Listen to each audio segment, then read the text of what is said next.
Episode 43, Why Befriend Your Nervous System at Work with Leah Davidson.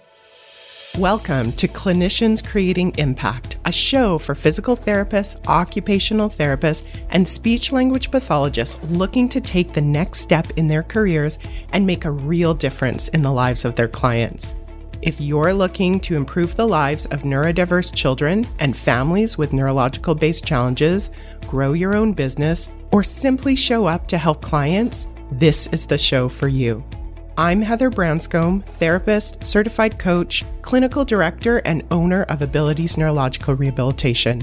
I have over 25 years experience in both the public and private sectors, and I'm here to help you become the therapist you want to be, supporting people to work towards their dreams and live their best lives. You ready to dive in? Let's go.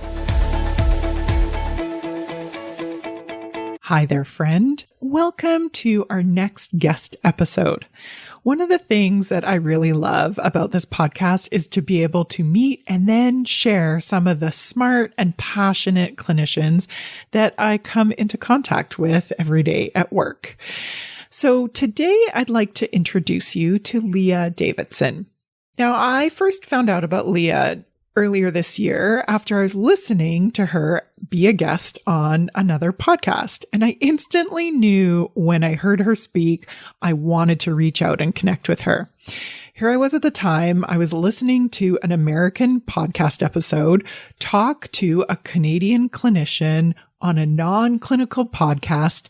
And then I actually learned that we got our coaching certification at the same coaching school. Later this year, I've had the pleasure to hear Leah speak in person at a conference, and I knew after hearing her in person, I wanted to share her and her wisdom with you. So Leah Davidson is both a speech pathologist in private practice in Toronto, as well as a certified life coach through the Life Coach School. And she's a professional resilience coach and consultant through the Forward Facing Trauma Institute. As a registered speech-language pathologist, she spent over 2 decades working in the area of traumatic brain injury, and she's also certified in pain reprocessing therapy, EFT, and breathwork. Leah focuses on helping people learn to befriend their nervous system, manage their mindset, and cultivate resilience. She hosts the Building Resilience podcast and is creator of the Advanced Training for Nervous System Resilience. She is passionate about teaching others how to resolve and prevent burnout, stress, and compassion fatigue. So today I'm super excited to have her as a guest on our podcast. All right. Welcome, Leah. I'm so excited to have you on the podcast today. Can you tell me a little bit about your journey, about even pursuing coaching after becoming a speech pathologist? Sure. Well, thank you for having me, first of all. So I'm happy. You're welcome, of course. I have been a speech pathologist coming up on 25 years and working in the area of traumatic brain injury. So the whole spectrum of, cognitive communication, heavy emphasis on working with high level people is what I traditionally have done. So a lot of executive function challenges and so forth. And just in working with them over the years, I started to want to increase the tools that I have in my own toolbox, starting to see where people are getting stuck because I'm trying to teach them, cognitive strategies to help them in dealing with some of their challenges. And so that just naturally brought me to do a lot more reading and exploring and coming across what about the power of mindset and what about the role of the nervous system? And so just naturally exploring those, I became a coach about 10 years ago, and then eventually got certified through the Life Coach School, which is the place where I think you were certified as well. So it is. Yeah. And then nervous system, the same thing, just doing a deeper dive and a deeper understanding. Because what I was finding was a lot of my clients were wanting to get better and wanting to use the strategies that I was presenting them with and weren't able to. And at first I thought, well, maybe they're not able to because just of their injuries, which of course is going to factor into things, but more I saw their mindset and then their state of their nervous system being dysregulated. And as I learned and now continue to share with people, when you're dysregulated, you really do lose access to your thinking skills. So there I was trying to get people to try these cognitive strategies when they really don't even have access to their thinking skills from the consideration of the nervous system. And then tacking onto it, okay, well, maybe it's mindset, and trying to teach them mindset tools, which again, when they're dysregulated, not going to have access to those mindset tools. So as I just continued learning, I started to develop more and more tools with the population that I served in traumatic brain injury.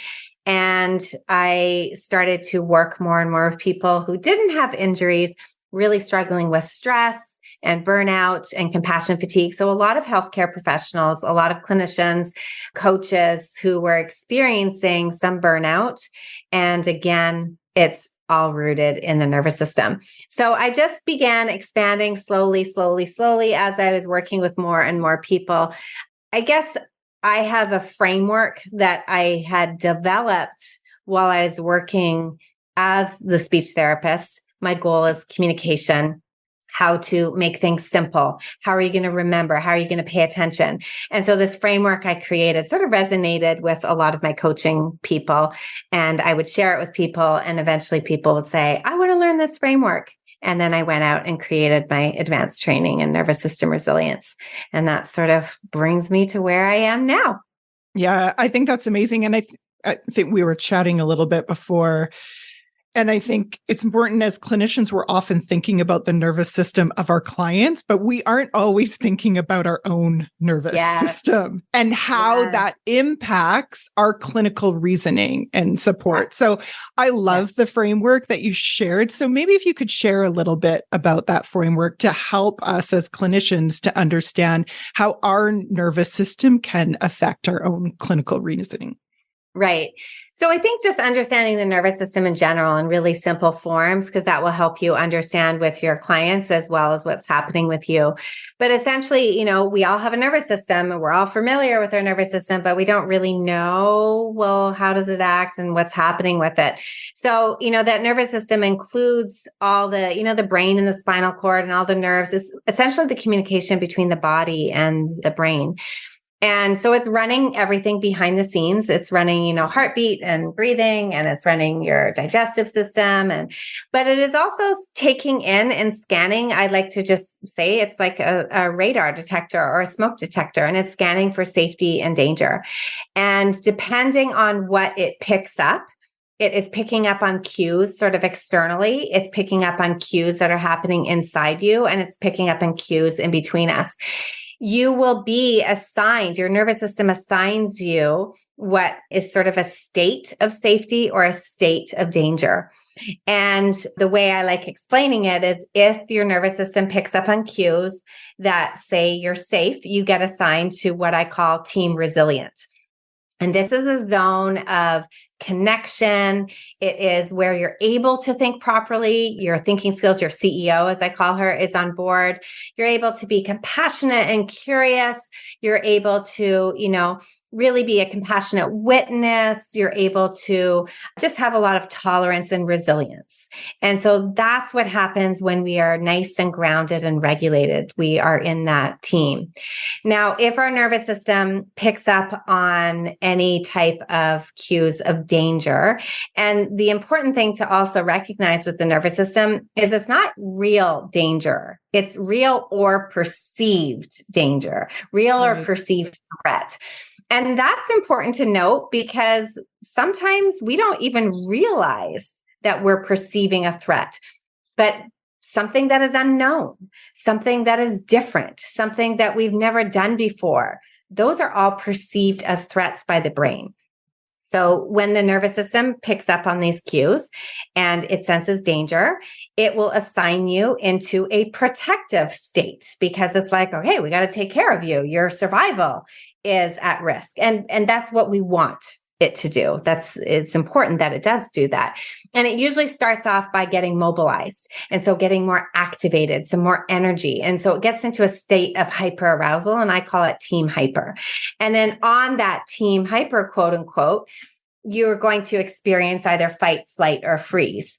And you're going to see a lot of the physiology as well as the thoughts and feelings are all going to have a flavor of this hyper arousal. So you're going to have your thoughts may be racing, you may be overthinking, you may be worrying, and then you're going to have emotions like anxiety or anger or defensiveness, things that are more charged.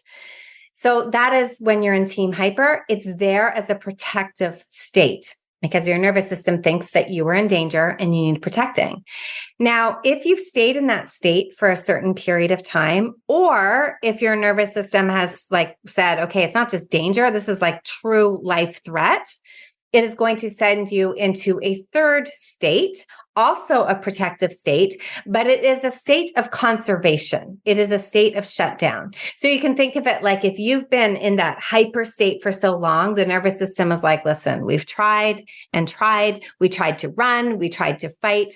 We're losing steam here. And if we don't conserve energy, we're not going to make it. So we're going to shut you down.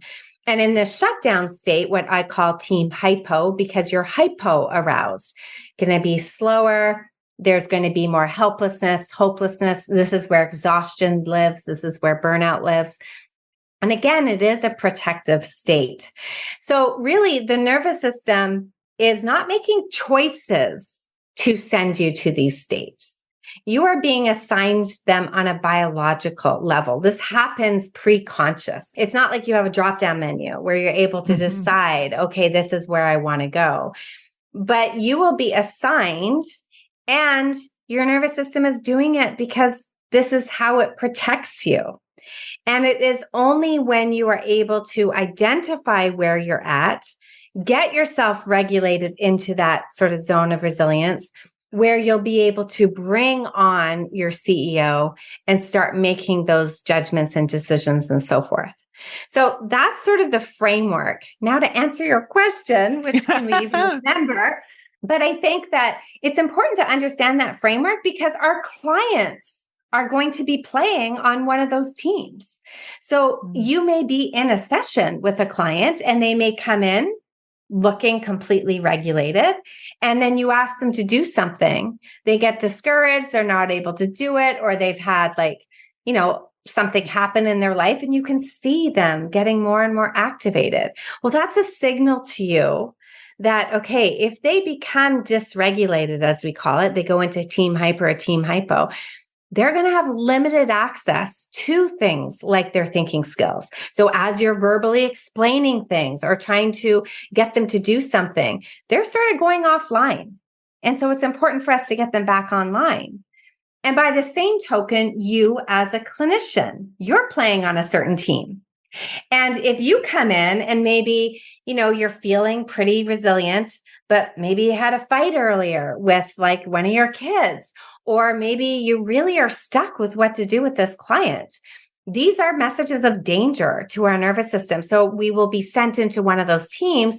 We won't be able to access all the skills and all the tools that we probably want to have available to us in that session. So it's important that we need to get regulated, and it's important for our clients. And then on our end, if we're not regulated, we are actually at a great risk of developing burnout and compassion fatigue ourselves because we're constantly in a state of dysregulation if we don't know what to do with our own regulation.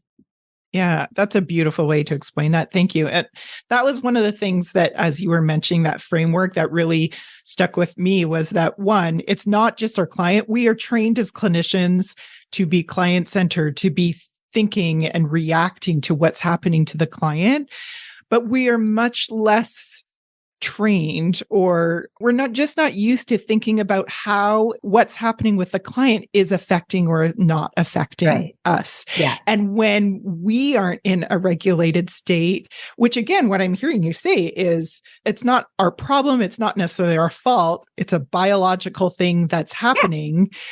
But if we don't regulate what is happening on the inside with us first, we're going to be much less effective in terms of creating a bigger impact for our clients.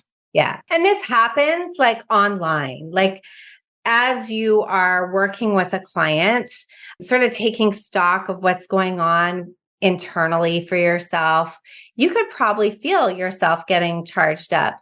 And it can come from, like, I work with people who have had a lot of accidents. It's important to recognize that every time a client is telling me about their accident or telling me about their grief or telling me about their pain, obviously it's normal for me to try to extend compassion and empathy, but it's also activating for me. This is where secondary traumatic stress comes in. Like, just witnessing their trauma is activating to me and can cause me to have secondary traumatic stress. And then in addition to that, as they're, maybe they're struggling with doing something, maybe they're not understanding what I'm saying, or maybe this is like the 15th session where we've been doing the same thing over and over and over again. Let's be honest, I'm also human. So I can start to feel my activation of like, not again. And not because I'm a bad person, but just because this is human. This is what we do. So for me, in order to be able to identify, okay, Leah, you're getting a little bit frustrated, you're getting a little bit maybe irritated, or maybe just exhausted and you need a break. What can I do in the moment? I need to recognize I'm getting a little bit dysregulated. What can I do while I'm still online with my client, while I'm still engaging with them, so that I can regulate myself? Because I don't want it to spill over. It's not their fault. And Right. It's not my fault either. It's biology, but it is my responsibility to notice that it's happening and to take care of myself so that I don't push it onto my client, and so I don't finish my day and go home and push it onto my partner or my kids, or even just have burnout myself. So it's something that regulation, the goal is for us to be constantly regulating hundreds and thousands of times a day. We need to be bringing ourselves back to that calm state so that we can be effective in our jobs and take care of our own personal health and well-being. If you enjoyed today's show and don't want to worry about missing an episode, you can follow the show wherever you listen to your podcasts. And if you haven't already, I would really appreciate it if you could leave a rating and review to let me know what you think and to help others find clinicians creating impact. It doesn't have to be a 5-star rating, although I sure hope you love the show. I'd really want your honest feedback so I can create an awesome podcast that provides tons of value. To learn more about me and the work that I do, visit my website at www.abilitiesrehabilitation.com/clinicians corner to download your free Getting It All Done at Work process and to see what I'm up to. Thanks so much. Thanks for joining me this week on the Clinicians Creating Impact podcast. Want to learn more about the work I'm doing with Abilities Rehabilitation? Head on over to abilitiesrehabilitation.com. See you next week.